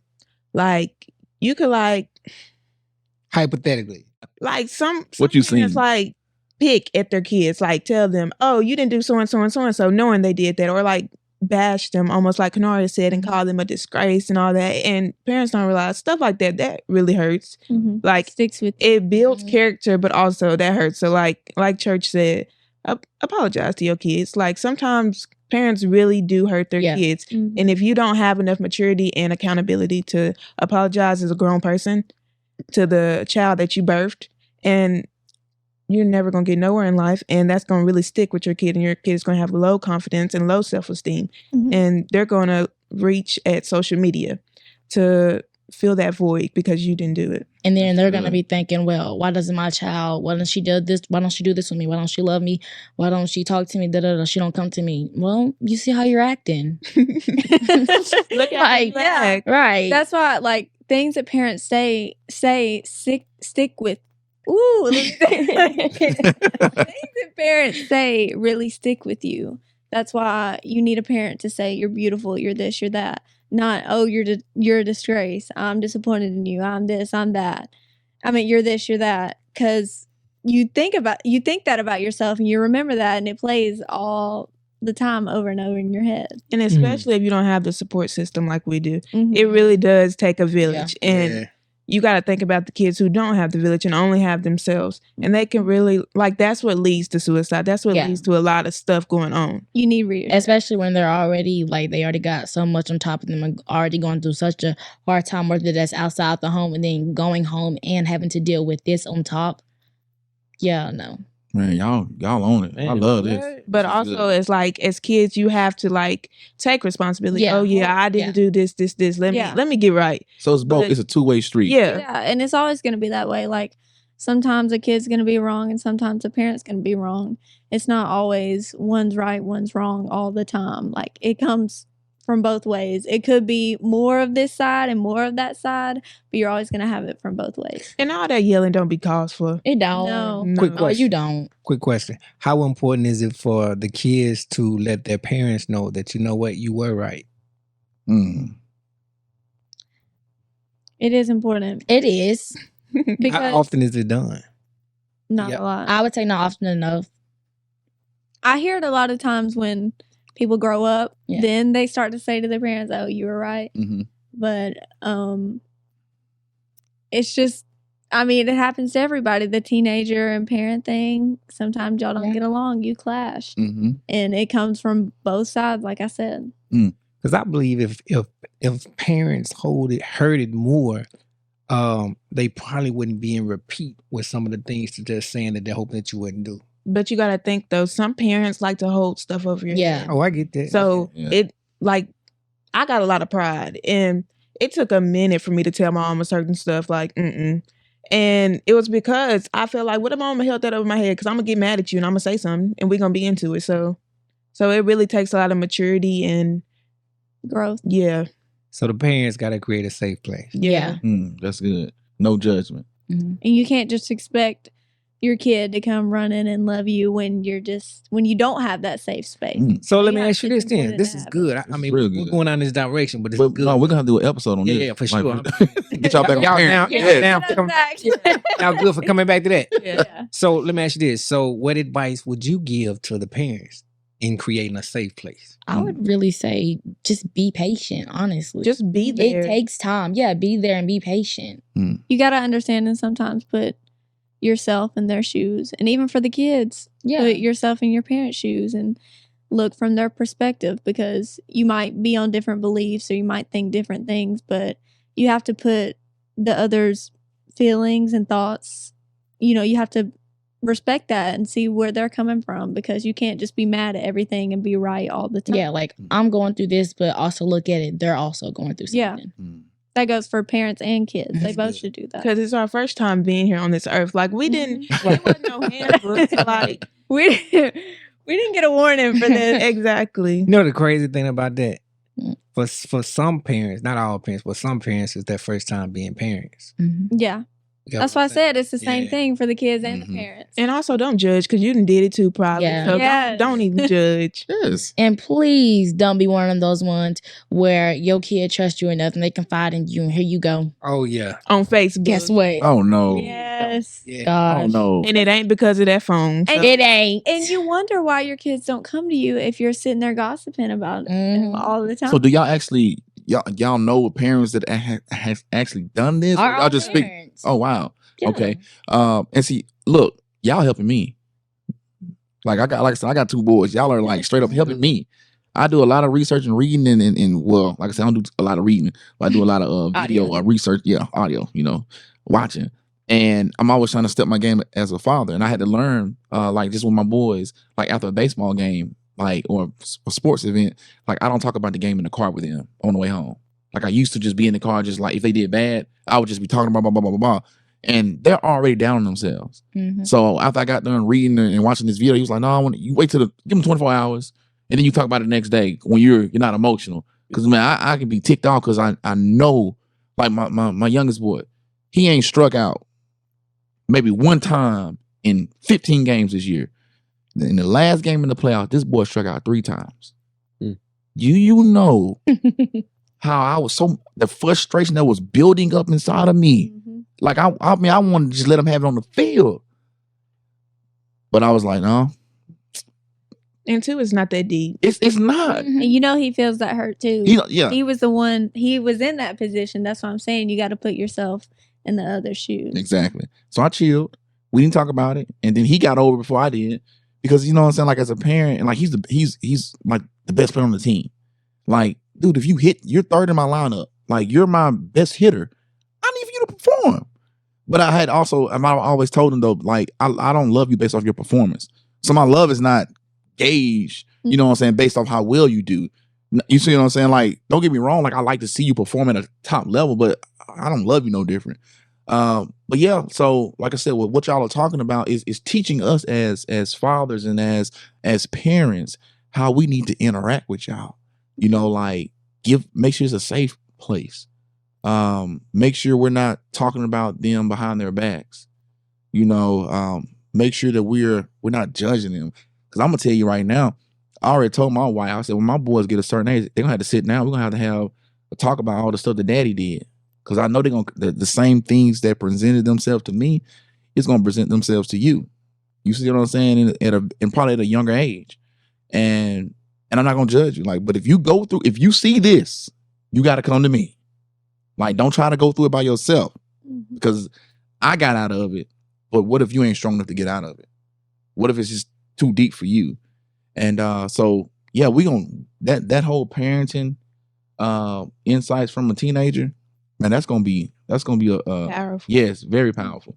Y'all was saying some other stuff about yelling at your kids or being yelled at. Do they yell at you first, or do they yell at you after they told you multiple times? Ooh, my mama, she is a loud person. Everybody can say that. And as soon as she walk in the door, she get to yelling. It's really just, my mama always yells first. And then it's like a flight or a fight with my mama. And whenever you steady yelling at me, it's going to make me yell. And if I see yelling, I'm going to yell. Okay. So it's always like that for me and my mom. But it's not like we at each other's neck. It's just I'm a loud person and you loud. And I'm going to get my point across while you yelling. Okay. But my mama, she always called me for years nonchalant because for the longest I did not like react at all. And it's not because I'm nonchalant. It's just you don't know what happened at school. You don't know. I might be tired. Ain't nobody finna hear all that yelling. Cause I always say, what are you yelling for? Like, why are you yelling? And if you do react, it always causes Yeah. something worse. So you just gotta sit there and be like, okay. And then if you silent it, and now you don't want to listen to me. I hear you, girl. So it sounds like somebody your personality is going to dictate how you speak. Yeah. But also it sounds like as kids, young ladies and gentlemen, y'all have got to learn how to put your pride to the side and just sometimes you have to take it. Mm-hmm. I'm saying all the time, but I'm saying sometimes just to cut down on the because obviously your parents don't understand. They don't have the knowledge to come in and do it the way you would like them to do it. Yeah. You see what I'm saying? But they're doing the best they can. They're working with everything that they have. I would say too, in some situations, parents could have went down that road. And so it's like if they see a kid in the road in a car getting ready to come down the road, do they just sit back and not say nothing? Knowing there's a chance that the child can get hurt from standing in the road? But because we've been in there, we don't say anything. You get what I'm saying? So for some parent, they could have lived a traumatic experience of going down whatever road it is till they have to say something. And when they say something, they've planted a seed in you to say, hey, at least it cautions you to keep you from going down the road. You got what I'm saying? But I do get the point of not just keep saying it over and over and so on and so on and so on. You got what I'm saying? I do get that point. But I think as a parent needs to know they've done or have said what they needed to say so that you are aware. We be aware. Yeah. Yeah. Well, let them know. Let them know that you hear them. Yeah. If that's the case. And like I said, parents are not perfect. Don't get it twisted. Absolutely not. I dropped you can't live your life through your kid either. Oh, no. You definitely can't. But yeah, you have to just it's twofold to that thing. And then y'all said something else about the power of y'all were saying something about affirmation, the power of the tongue. Like y'all have got to realize that what your parents say has an effect on you, but ultimately what you say has even a greater effect on you in the long run. Now, don't get me wrong, you will have to deal with some issues if your parents is always belittling you. Yeah. There will be some trauma with that as you grow and mature. But as long as you on a consistent basis doing the affirmations, that's great, because you can wake up and nobody else in the world can tell you you're beautiful but yourself. Okay, so when somebody tell you you're not, like you said, like, oh no, I already know I'm beautiful. I've been telling myself this for the past 5 years. Yeah. You know, my son went to school. My oldest boy went to school one day. He was like, somebody called him stupid. He came home, was like, man, someone's supposed to call me stupid. I was like, okay, Aiden, what's your grades look like? Oh, I make all A's. Thank you. And I was like, what do we say every morning? I said, what's something, because we do affirmations too. I said, what's two of the affirmations we say every morning that's dealing with you being smart? I am smart and I'm wise. So what you tripping about? I know you smart. You know you smart. That's all that matters. Let's go. You feel me? Mhm. So affirmations are powerful, and they don't understand why they're doing it right now either. I mean, they're 9 and 7, but we do it every morning on the way to school, and it's about 13 of them. So it's about 13 affirmations, and not 13 kids. Way back in the day. Got a van. A minivan for sure. But yeah, and then so the power of the tongue is very powerful. Okay, remember that. And I'm just piggybacking on what y'all said. And building kids up was one thing that y'all said. Mhm. Like, you want your parents to build you up. I can only imagine being torn down by my father growing up, like, or me tearing down my kids right now. Like, bro, I got to be dealing with some demons and some inner insecurities myself. Yeah. For me to look at my own seeds and be like, you ain't nothing, or you ain't gonna, man. Like, I wouldn't, like, I can't even imagine that, because I understand the impact that I carry in my home. You feel me? Like, Mhm. At least the group of y'all got it together. what now? At least the group of y'all parents got it together. But listen, I'm still growing though. Mhm. Yeah. I'm still, but that's something that I seek after though. Like you said, like, I literally want my sons, when they grow older, to be able to come to me with anything. Like, if my sons, let's just say God has destined them to go to play in some professional sports arena, or be some type of super famous people, whatever the case may be, I'm gonna be that parent I'm gonna go with them. Mhm. Mhm. Like, they're until they're about 24. Like, if you living in and you got all this money, you're living up here on this, and I'm living down here, because I gotta make sure that you are well equipped for what life is throwing at you.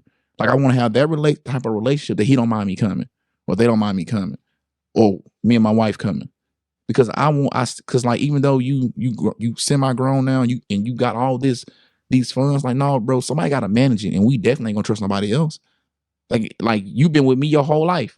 Like, who you gonna trust more than me and your mama That's and gaslighting. your brother? Huh? That's gaslighting. What do you mean? Explain that. Who Come else on. are you gonna trust? You can trust anybody, not just you. I understand you want to be there, but don't say that. No. I didn't say you can't trust nobody. I said, who else you gonna trust more? That's gaslighting. How's that? Because they can trust who they want to trust. You don't tell them that. Okay, but who are they? Let's say, in a perfect world, who should you trust more than your parents? That's for them to figure out, because a lot of people don't have that trust with their parents. And you might feel like, oh yeah, we got that, but they can be like, no, daddy's staying where daddy at. But see, that's what we getting at. Like, I want to have that relationship. That relationship doesn't start when they're 20, and I try to build it now that I know they're about to get some money. That's a deadbeat dad coming off the streets trying to do that. But if you've been in a house with somebody your whole life, and they've shown you a track record that they're there for you, they trust you, that you trust them, then I would think that it'd be a whole lot easier for them to trust me if I've been managing all that money prior to them making millions. So why can't I manage it now? Or why can't we make sure we have somebody that we trust that we can manage? But do you see what I'm getting? I understand what you're saying, because it's like, well, no, everybody ain't like that. Everybody may not have that relationship with somebody in their life, and I get that, but that's the problem. That's like one of the problems. Like, there's no way, like with me, if I ended up being like having all this money, whatever, when I was growing up, I wouldn't want no stranger coming in managing my stuff. If my mom and dad has shown me that they've been there for me, like, bro, like, that's just me though. So, but I understand what you're saying. Go ahead. I know you got something else you thinking. I wouldn't want to like put my trust in my parent, because like they could really gaslight me and manipulate me and could be taking my money. If I put it in the bank, and they do something wrong, you going to jail. Mhm. And if my mama was to do that, I wouldn't send her to jail. So like she could keep on manipulating me. No, we're not doing that. We're sending it to the bank. No. I'm not saying put nobody. I'm not telling you put millions of dollars in nobody's, like, the money's got to be in the bank or some accounts or something like that. But what I'm saying, when everything's all said and done, let's just keep it simple. I just feel like that when you got a strong relationship with your parents and you trust them, they trust you, it's a whole lot easier for them to watch after you and help you get to that certain level when you have funds. Just like Lamar Jackson, NFL MVP, his mother is his agent. He doesn't trust nobody like he trusts his mom. Yeah, because of the relationship they have. That's what I was gonna say.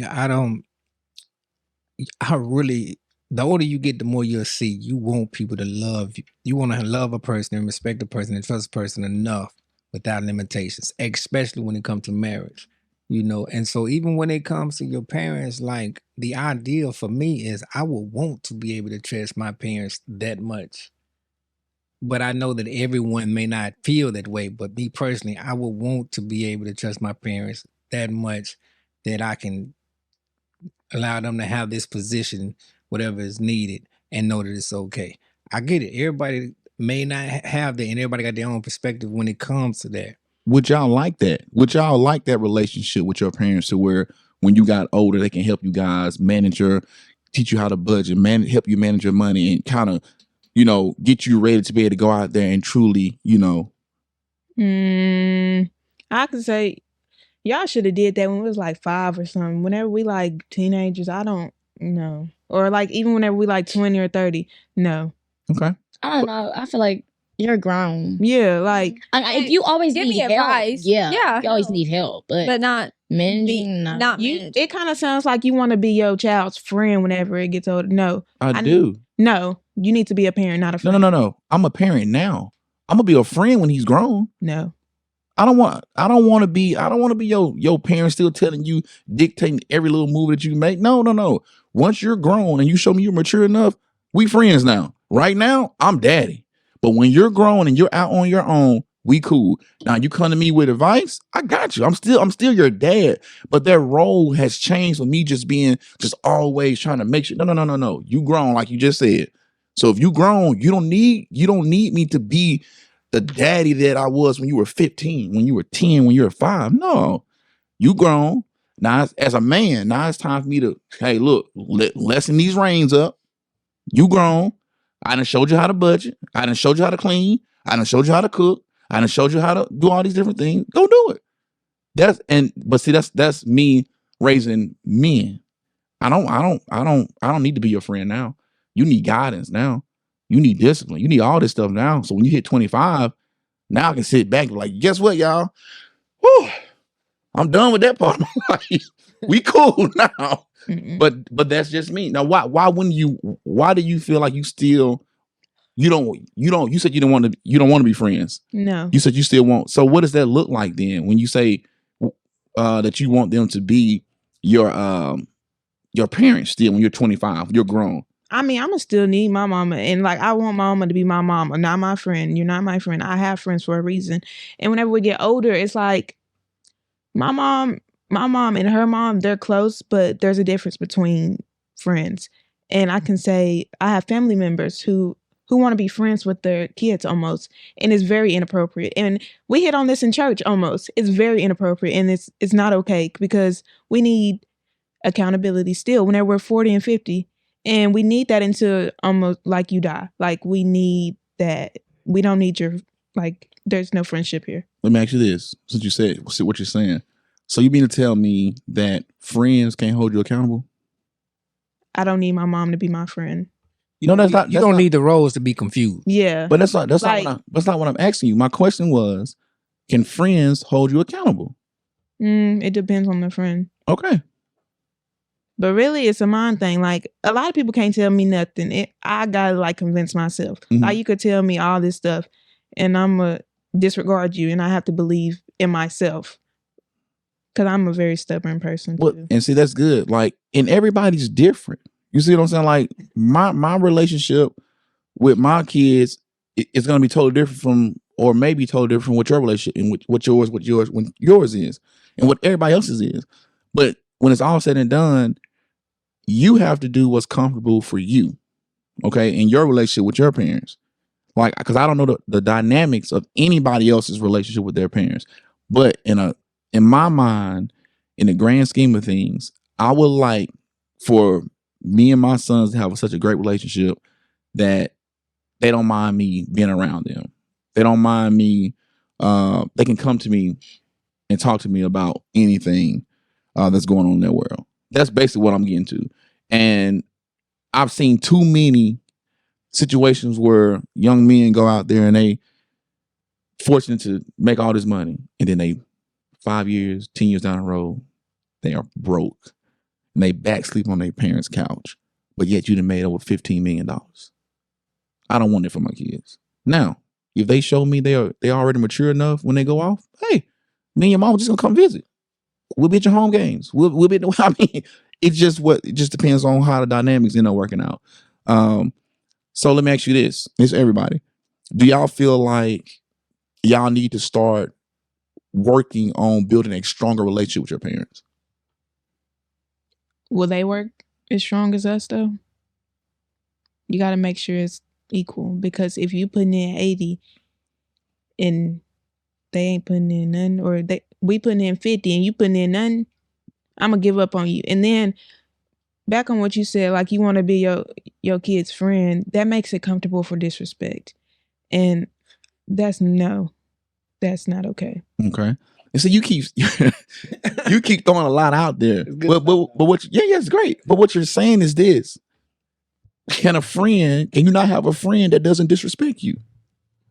That's not my friend if she feels like she can disrespect me. Exactly. That's what I'm getting at. You keep saying that as a parent, they can't be your friend. No. But no. But then you're saying at the same time, it's like, well, because they're my parent and I become friends, they can disrespect me. Or if they're my parent and become a friend, they can do this and that. And that's the case, you shouldn't have no friends. You see what I'm saying? No. You don't. But you don't. I understand, but I don't see what you're saying. Do you?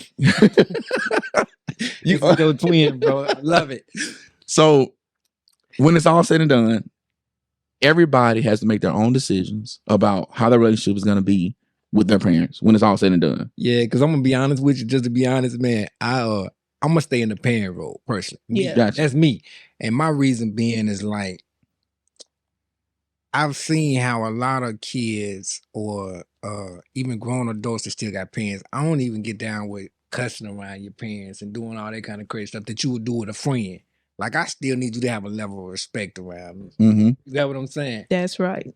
But that's just for me. But it's different for everybody, though. You got what I'm saying? Because while the husband may feel one way, the wife may feel totally different. You got what I'm saying? So I just think it probably could be a unique thing amongst the parents and the kids.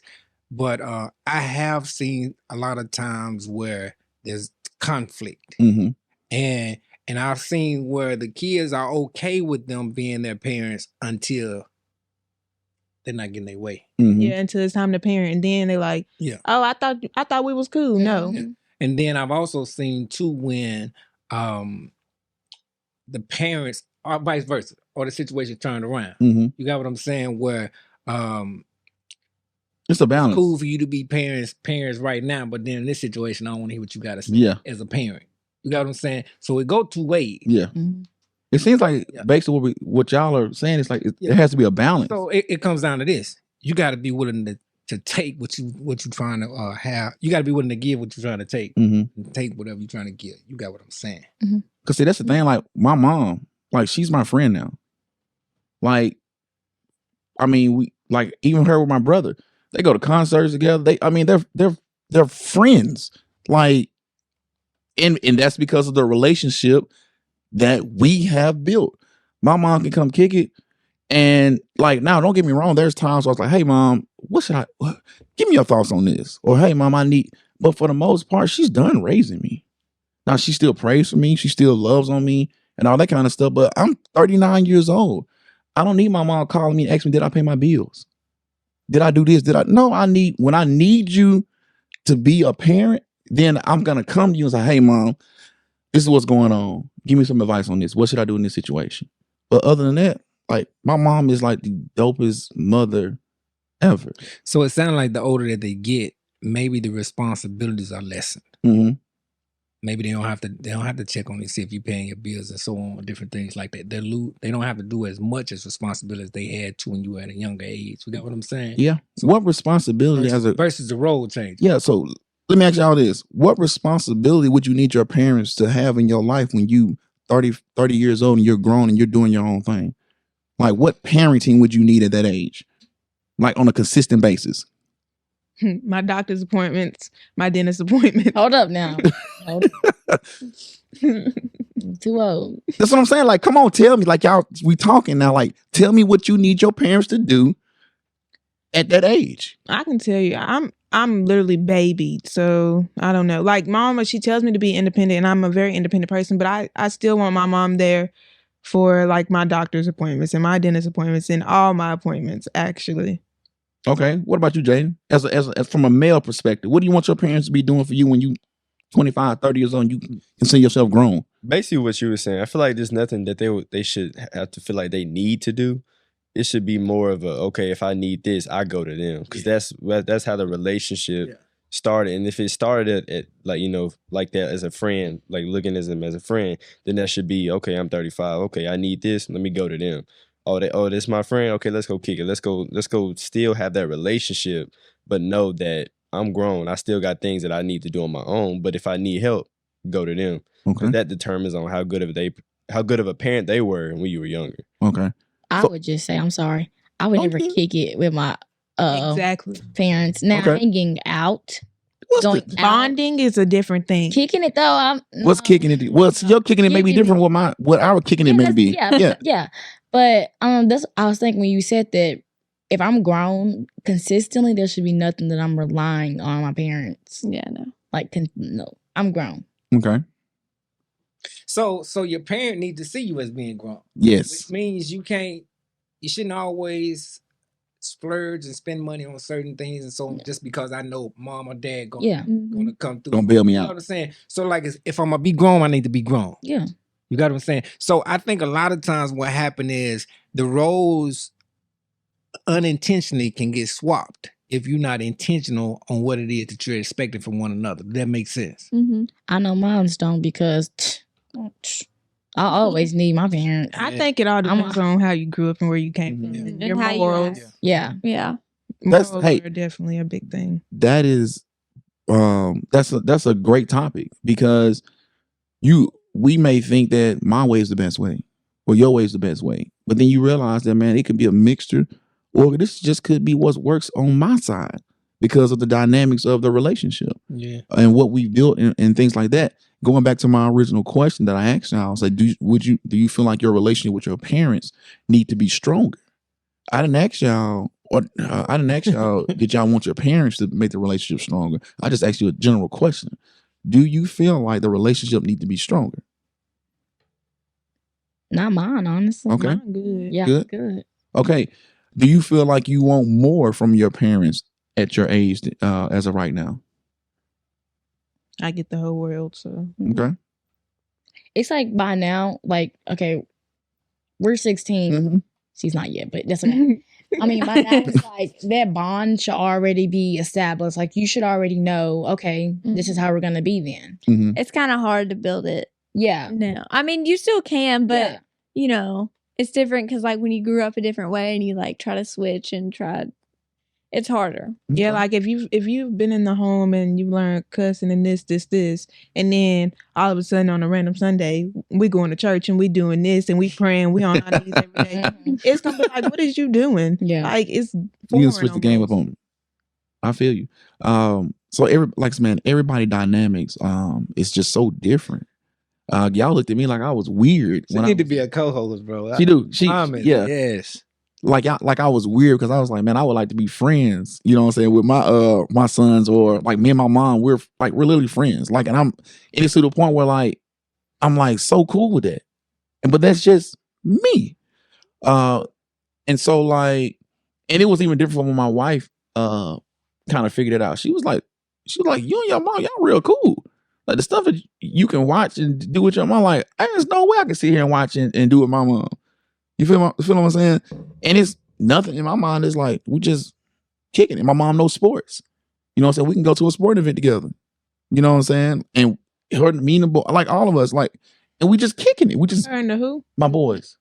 So y'all are the hanging little out. boys. Yeah, we hanging out. We kicking it. Are y'all? It's boundaries. Like, are you having like bonding moment, or are y'all like friends? Like, there's a difference. You sound like more or less bonding than friends. Y'all are not friends. This is giving me like smothered. Yeah, almost. Like you talking about your mama Sure. friends. My mom lives 2 hours away. I may see her once every month, once every 2 Okay. months. So it ain't no Okay, so smothering going on. Yeah, so You feel me? So I think I don't know. I think y'all maybe y'all just never thought about it. You know what I'm saying? So it's like so foreign to y'all to think that you can be grown and be cool with your parents. Like, I don't know. But that works in my world. Different perspectives, Yeah. different ages. Mhm. It's just, and we haven't lived that part of life yet. We're True. not parents yet, so I believe it too. Is just trying to differentiate the friend word Mhm. in And bonding and in general. So yeah. maybe if you take away friend and use another word, another term for it. One thing I know is that our parents are always going to be older than us. So if they stay in the parent role, they literally create the blueprint to a point of the direction that we need to head in life. So if they went down the wrong road, they can at least let us know, hey, you don't want to go down this direction. So they're always ahead of the game for us. Now, what we take away from it is one thing, and that's hoping that we have the ideal parent that can lead us in that direction. But Cause I'm not finna go to the club with my mama, and me and my mama, we not finna do none of that. Well, I don't club, so go to the club. yeah, and hold up. That's true. There's still boundaries. Don't get me wrong. There's still boundaries that, as our relationship has changed, and there's certain things I'm not gonna do because I'm just a respectful person, and I know I'm not gonna have my mom around if I was clubbing. There's no way. You know what I'm saying? No, it's just certain things that we can do. You feel me? When it's all said and done, but it's still a respect level. That I don't talk crazy in front of my mom. I am myself. Like I still joke. I still do all that. I'm myself with my mom knows me just as better than she raised me. Mhm. She birthed me. So it's like there's not too much my wife can call and tell my mom that my mom is going to be surprised about. This is definitely the longest episode we've ever done. We was done about 15 minutes ago, and then all of a sudden we got to talking about parenting. So when I tell you, we're gonna have to. Oh yeah, for Most sure. definitely. And it's gonna be fine. and we'll say too, if there's some topics that you all would like to talk about, Mhm. we'll do an episode on that as well. We're cool with it. Okay. Yeah, we're cool with it. So I'm gonna actually cut all of this out of this episode. Oh, that's cool. On the majority of it anyway. Okay. We'll just use that just for some reels, Yeah. and stuff like that, because that's needed. Yeah. Mhm. And it was good. Much needed. Hashtag need that. Hashtag much needed in all caps. Repping the green for Mental health. Day. So Day, month, both. Yeah, both. Month. But today's Day. the day. but y'all have anything else? No. Any closing remarks at all? Anything? Your thoughts of the podcast, the episode? I like this. First Yes. I was very nervous. I was very nervous. But I like was this. I could do nervous. this again. Like I said, we're definitely gonna do it again. If y'all come up with multiple, because y'all can talk. I mean, and that's all the podcast is. We Yeah. just, We love talking. and people like We've always wanted to do this. they love the back and forth. Like when we were going back and forth, like the people gonna be like, Oh yeah. Oh, Oh. yeah. I can't wait to make that real.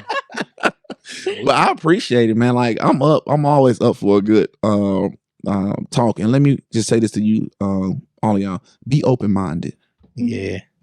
As y'all continue to grow, be open minded to have conversations, and be willing to talk to people that think differently from you. Yeah. And listen to understand, not to always respond. So that way, like if you're explaining something to me and I just got you blocked out and I'm not even trying to hear what you're saying, then we can't really have a deep conversation. It's only going to be surface level.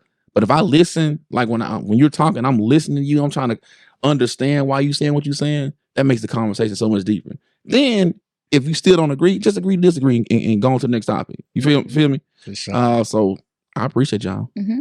Well, thanks for having us. Thank you for having me. Oh yeah. Anything else? That's it. Mhm. All right. Thank you again for another episode here at the Elevated Chat Room. Lonzo, We appreciate so much for the guests that participate in this episode. A lot of energy. I love it. And I'm very excited and looking forward to the next time we cut an episode. Any final words for you? No, we good. We out. That's it. Peace. Elevated chat room.